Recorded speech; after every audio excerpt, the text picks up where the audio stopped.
When you go back and focus on the being able to put education in front of the kids, there's a gap. People are forgetting there's a gap between their parents and our parents that didn't get an opportunity to go to college like they wanted to. And we have to do what we can in educating those kids and bringing those parents back, and that brings our economy back. That's the one thing that people are missing in that component. It is education, but how does it impact everyone as a whole? Yeah, and if you're going to have the tax dollars, whether they be property tax or sales taxes, you have to have folks who can get a job. And businesses now don't come to a community unless they know they have a workforce that are ready to do the work that they need, and they can compete with that workforce globally. In my plan, I also point out, Barbara, that we ought to look at doing something like this. If we can't do it through the school districts foundation or the community college foundation, we ought to create a Houston Future Fund where we try to work with the corporate sector to put money aside to help kids with this. To participate in the dual credit program, you have to take what's called a Compass placement exam. And right now in most independent school districts, there are a small number of kids taking dual credit, and a lot of the independent school districts don't pay for the placement exam. They pay for the advanced placement exam. They pay for what's called IB, the International Baccalaureate. And then you have about 70 to 80% of the kids in the schools that aren't participating in this advanced educational opportunity to get college credit, and the schools don't pay for that exam. One of the things I plan to work on is partnering with the school districts and the business community to come up with the resources, and over the next 4 to 5 years, my goal is to have every kid in high school, through partnership with the ISDs, either take an AP, Advanced Placement, IB, International Baccalaureate, or dual credit courses. And that would mean every kid in high school, every young person in high school in our region would be graduating with that high school diploma, the workforce certificate, and at least 1 year's worth of college. And interestingly, I don't know if ALEAF is doing this, but HISD just entered into a partnership with DeVry to build 2 of the models that my plan talks about doing with HCC. Are you guys doing any of that out in your neighborhood? Well, currently we're very proud in ALEAF that we do have an ALEAF Early High School College.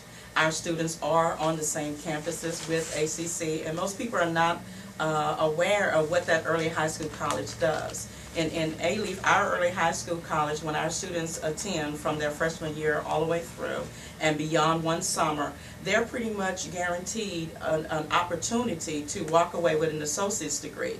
And most people think, well, what are the benefits? Let's check this out. If my child has an opportunity to go through their high school years and walk out the door with an associate's degree, that is 2 years of college that the parent does not have to pay for. I think that's a pretty good thing. That's a very good thing. And so, you know, Carroll, you were stating it's true. You know, I'm appreciative of the early high school college, but let's be realistic. 70% of our students are not having that same opportunity, and that is why I like to partner up, as you were saying, with ACC. I mean, there's been conversation about how the funding was cut, you know, how school districts are impacted greatly. I'm proud to say that ALEAF didn't feel that impact. However, we're going to feel it eventually, and I keep preaching the message that we need to come up with innovative ways in order to continue to make sure that our children have the best of the best in academics and have that access into those colleges. And this is how we begin doing it, having this conversation, making people aware of what programs we have and what we can do to improve them. Yeah, in the private sector, we would call it a beta test. When you start something new, you have to test it to make sure it works. And what we know for sure is the HCC early college model works. Yes. Now we can take it, keep the ones we have on the campuses, and put them out in partnership with ISDs onto high school campuses. Everybody is talking about doing a bond, and if you would just partner together, you would help the taxpayers. Yes. One of my observations is you would help the taxpayers because the taxpayers pay all of us to do a good job. And if we took the resources they were given to us and stacked them, yes, combined them, we could do more facilities, expand the high school by a little bit when it's being rebuilt or being built, and we could put an early college on the high school campus, and more kids would have access. It doesn't make sense to know we have something, that could help more young people get a college education and we don't take advantage of it because we want to be turf oriented. I want to be in charge at HCC. I want to be in charge at HISD. I want to be in charge at A-Leaf, and I don't want to work with you because that somehow is going to undercut us, and that leaves parents out there by themselves suffering under the burden. Folks got to understand, in this community, Barbara, the Census Bureau tells us that 2 of every 3 African American and Hispanic family lives in poverty, and that's why I was so impressed when I saw your program. We could help these young people if we partner with businesses. There's a model out there for it. In my plan that's on the website, I put a footnote. I'm a college professor, so I footnote stuff. And the Chronicle had an editorial a couple months ago about a high school down in the Hobby area where when you come into high school, they help find you a job, and that's how you pay your tuition. So your parents don't have to pay it. The company you intern for that's paying sends the check, your tuition is deducted, and if the excess goes into a credit account for you. And we can help do similar things across the board. Yes. Let me do this. Let me invite folks to call in so that they can ask you questions about the program, and they can also talk to me and you, Ann, about any questions or issues they have about the program. But I would encourage people to go to my website, carrollgrobinson.com, and look at the plan.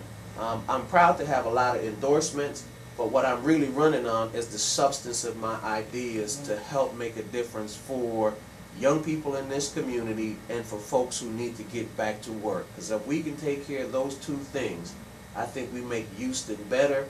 And we have to remember, you know, I was an at-large city council member. Houston is not just inside the 610 loop. That's true. That's right. You know, that is true. It's black, it's brown, it's Asian, it's Native American, it's Indian in terms of the East Asian community, Vietnamese, Chinese, you name it. It's truly international. In A-Leaf school district alone, we have 82 different languages. So, and I think that it would be a really nice thing to include A-Leaf as a part of Houston. And folks have got to understand. And the same thing, Barbara, you know, with financial planning, there's so many young people and even their family that don't understand how to do it, and I think that's part of why you got out there and started doing what you do. That's exactly right. We started 7 years ago with a nonprofit. We're now starting our 8th year, and the basis of the program was the financial literacy. So that's something that Ann talked about in the family. We're talking about being self-sufficient, helping them to build wealth. And so the financial literacy piece is a real important part of this program that I'm submitting in January to the Department of Health and Human Services. So that is a big key, and we really encourage the parental involvement in that. You said something that struck a point with me. My argument has always been that the goal is to help people build wealth, not just an income. And a lot of people, I don't think, understand the difference, Barbara, between income and wealth. Income is what I earn, you earn. If we pass away, that Texas Southern won't keep paying my family. Exactly. You know, I have to build wealth, and that's what you pass from one generation to the next, and we've got to be a part of the effort. When you look at the statistics that have been coming out over the last several weeks about what's going on in terms of the wealth gap, the 1%, we've got to figure out how you start with education as a base and you make other changes in public policy so that you can bring more people into wealth, especially in the minority community. That's right. That's exactly right. You know, and I see your program as one of those opportunities to at least start laying the foundation for young people to be able to pay to get to college. And the Houston Community College system, for me, is a cornerstone for folks who don't have the financial resources right off the bat to come someplace where you're talking about in-district tuition is about $800 for an academic semester. Out of district, HCC has a situation where even though it covers the entire geographic area, and you know this, it considers folks who have voted to be a part of its tax base in district and those that haven't to be out of district, and there's a little differential in tuition, but it's still the most affordable place, and A-Leaf just was one of the newest expansions. Yes, it was. Within, I believe it's been about two to 3 years now. A-Leaf became a part of the ACC domain, so to speak. And in that, we're very appreciative of the fact that our students have an opportunity now to take advantage of the tuition being lowered. When you think about, as I said, we have 81% of our students who are economically disadvantaged, and it's wonderful that we do a great job in ensuring that they graduate out of high school, but I'm the one that's championed to say, I want to make sure that you do a great job to get into some college somewhere, and if you're not able to go and pay that room and board somewhere else, stay at home and go right down the street to ACC. That's what I like about ACC. It is truly a community college. It is right there in the community for the families to continue supporting that child.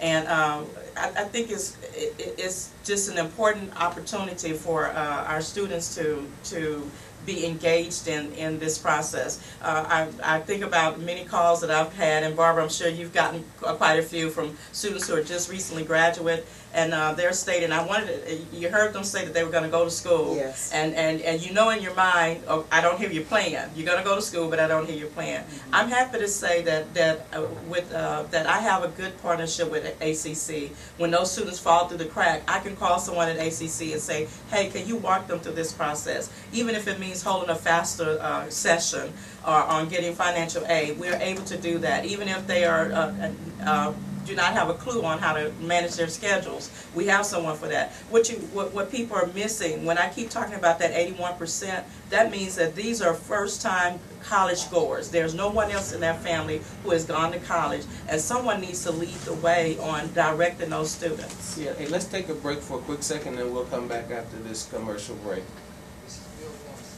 Voting for Carroll Robinson as trustee of Houston Community College. Education is key to the progress of our community, and Carroll is a lifetime educator, professor of law at Texas Southern